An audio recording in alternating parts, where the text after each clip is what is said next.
Hola amigos de mi queridísima Universidad de la Comunicación, soy Homero Velázquez, soy socio fundador y director cinematográfico de Film Nation, compañía productora que nació hace 3 años.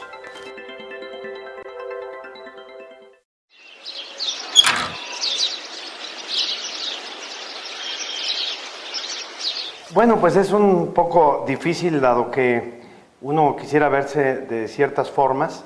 A mí siempre me ha agradado verme como alguien verdaderamente pasional por lo que hago. Soy una persona enteramente entregada al gusto de dedicarme al mundo de la comunicación, prácticamente en todas las formas en que he podido hacerlo a través de mi carrera profesional. Creo que el Homero que yo conozco desde hace muchos años, la esencia es la misma.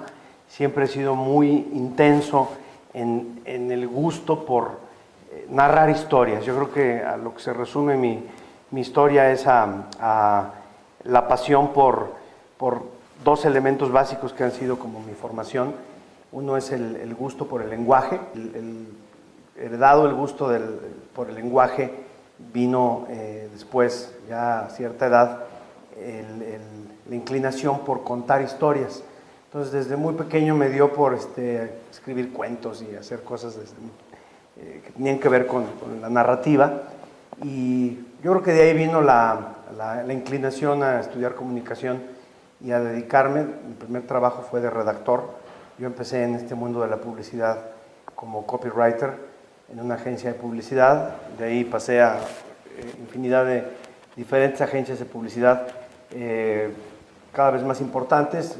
Trabajé en agencias como Leo Burnett, como Walter Thompson, como DDB, y como comunicólogo, pues de alguna forma vertía este gusto de escribir guiones, escribir historias.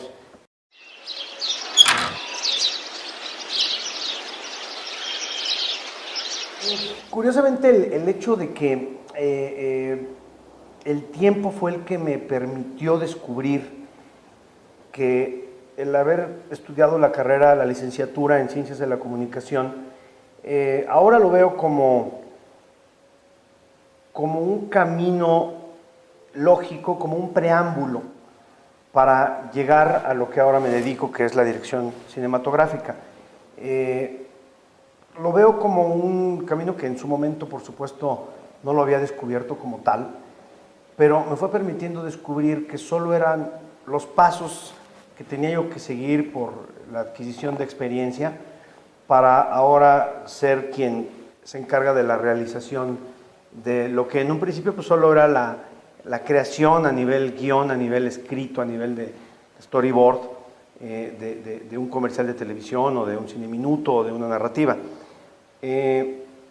Yo comencé, como decía hace un momento, empecé como escritor. El iniciar como redactor publicitario en este medio es una de las dos grandes vertientes. Hay una tercera que es la parte de planeación estratégica y servicio a clientes, pero en la parte artística, que es la que a mí siempre me ha llamado la atención, pues hay las dos vertientes, ¿no? El que escribe y el que dibuja. De ahí vienen las duplas famosas que permiten que una campaña o una idea publicitaria tome forma. Es decir, la parte escrita, la parte conceptual, la parte textual y la parte gráfica. La parte gráfica, que como decía, la segunda vertiente, que es la que un director de arte plasma a través de un diseño gráfico, de un manejo tipográfico, de una imagen que se convierte a veces en la idea. En muchas de las ocasiones la imagen no requiere de palabras, ¿no? Pero siempre ha existido esta dupla entre el escritor y el director de arte, copy arte, que van a lo largo del tiempo creando una experiencia hacia lo que se conoce como la dirección creativa. El director creativo, que de alguna forma consolida estas dos grandes áreas entre imagen y mensaje, mensaje escrito, de alguna forma viene a ser la parte que cierra el círculo de un mensaje. Entonces, a lo largo del tiempo me convertí de redactor en creativo asociado y después de creativo asociado en director creativo, y así fui como dirigiendo diferentes grupos creativos en varias agencias de publicidad. Entonces, de ahí viene el origen de mi pasión por escribir, ¿no? Que es la esencia.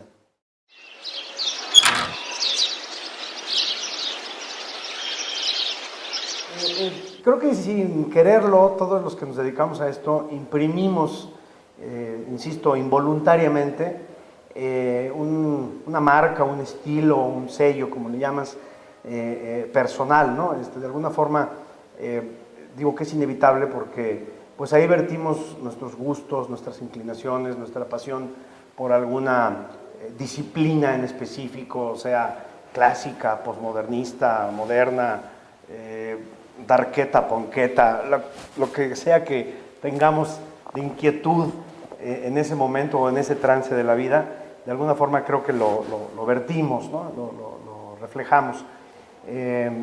Yo creo que las ideas nacen a raíz de una necesidad cuando se trata de satisfacer un objetivo de un cliente, de un anunciante. Es decir, nos somos contratados, nos vendemos como empresarios, como profesionales, para dar un servicio. En este caso, pues, la atención publicitaria debe cumplir, desde mi punto de vista, un objetivo de ventas. Es decir, en ese sentido, la idea debe estar al servicio de un objetivo de comunicación. Ahí los caprichos y los gustos personales tienen que hacerse a un lado.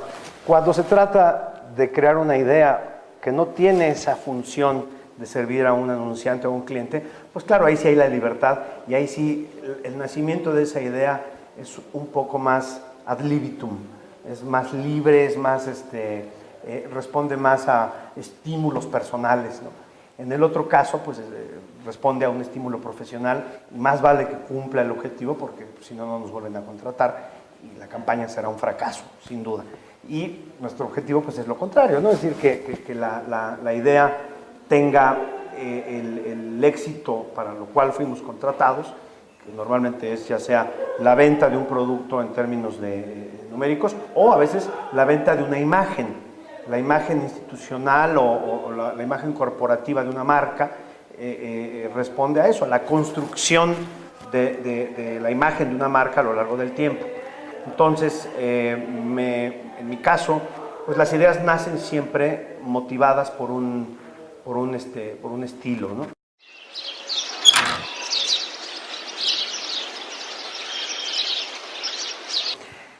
Bueno, la cadena de los eslabones que lleva terminar todo este proceso de creativo y de realización para salir al aire con una campaña es bastante grande, ¿no? Yo creo que el primer eslabón es el producto mismo y alrededor de él se van construyendo toda la espiral que viene pues a través de quien lo pretende publicitar, que normalmente pues, es una marca o un fabricante, un anunciante, que es quien establece los primeros lineamientos de beneficios de producto.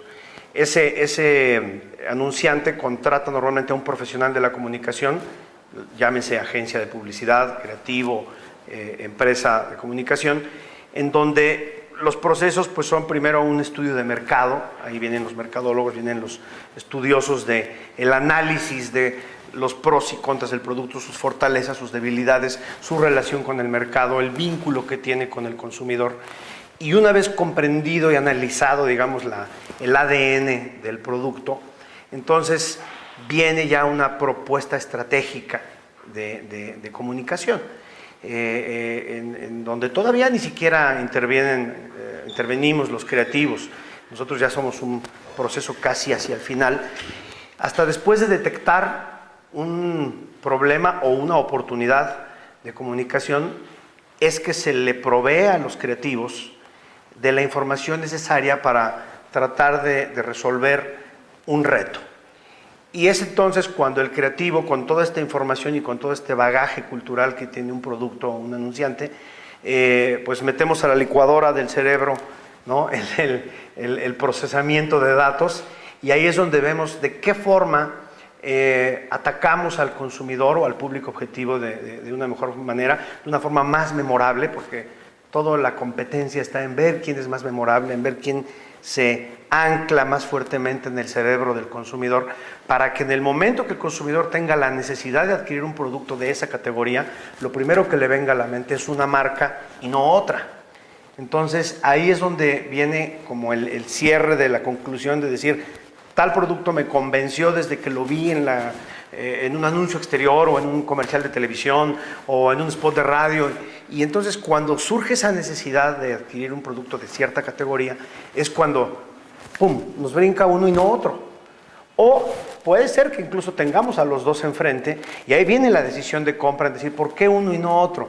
Y es donde la publicidad y la comunicación, este poder, esta entidad intangible que se llama posicionamiento, que no es otra cosa sino la cara que tiene un producto ahí en el rincón trasero del cerebro, ¿no? Es decir, cómo nos cae bien, nos vinculamos con el producto, lo sentimos cercano a nosotros, hay alguna empatía entre nosotros y esa marca, y de ahí viene lo que yo le llamo el siguiente paso de ser una marca.